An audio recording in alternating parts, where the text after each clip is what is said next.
Hey everyone, Eric with Rockin H, and in this episode of How It's Made, we're going to talk about Hunter's Slick 389 in Garnet Red. Let's get started. This was a stock DCP 389. What's really cool about this truck is it's got the cab extensions below the sleeper and below the cab. How was that done? Well, I'm glad you asked. I bought a roll of aluminum flashing or sheeting. It's sold in like the heating and air section of a hardware store. It's really thin. You'll have way more than you'll use in 9 lifetimes for 1/64 scale models. And I cut a sheet out and then glued tiny strips underneath the sleeper and then made an L bracket underneath this cab. This is really a nice clean way to do this using the aluminum flashing or sheeting, or however you want to say it. What's nice about that is, one, it's stupid simple to work with. So if you screw it up, you can start over because you have way more than you'll ever need. It just makes it really easy to work with, and then once you glue it in place, you can use a little body filler and sand off any ridges and lines. It turned out really clean. I like the way this looks.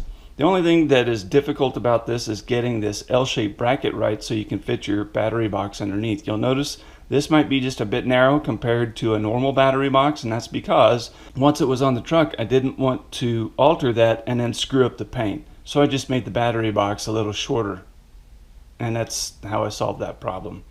You'll notice, yeah, you can see it's noticeably narrower than the factory model. The DEF tank was masked and painted black, and so was this 90-gallon fuel tank. It also was masked and painted black. The fuel tank is sold in my store, as well as the 48-inch sleeper. This is an actual 48-inch sleeper that is 3D printed. Paints up really nice, and you can add the details to the cabinet as you see here. The frame is stock. Nothing was modified on the frame from the tank's back, except for the deck plate and airlines were added. The stock 389 exhaust was modified by just making a miter cut. These are turnouts from the factory, so I put a miter on there and then used a little bit of paint right here on the exhaust to make that black. The visor is handmade out of polished aluminum. You can go online and just Google polished aluminum sheet, and I think I paid like 36 bucks for like a 30 by 30 inch square piece of this polished aluminum. And I have a video showing how to make this exact visor here for this truck. So this was handmade out of that sheet. The front end is all stock. Everything is stock here. Decals were added right here on the bottom of the sleeper on both sides, and then this is a 150-gallon fuel tank sold in my store. I masked this and painted it black. How did I mask that?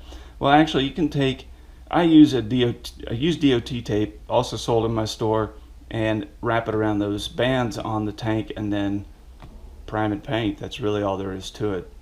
And the reason I use DOT tape is because I have it on hand. One word of advice on this: if you're going to do a truck and you say, wow, I really like that color, and you want it the exact color of the truck. I've known this for a long time, but I don't think I've ever said it out loud. This truck from the factory, Hunter told me, is garnet red. And I said, great.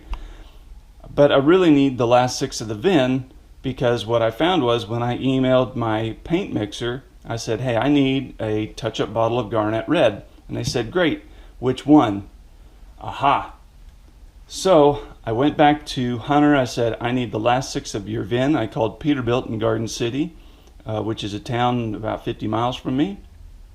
And I said, can I get the paint code for VIN XYZ, whatever it was?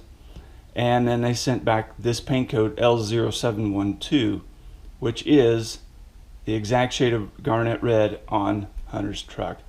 Now, what's kind of cool about this particular truck, it's not actually Hunter's.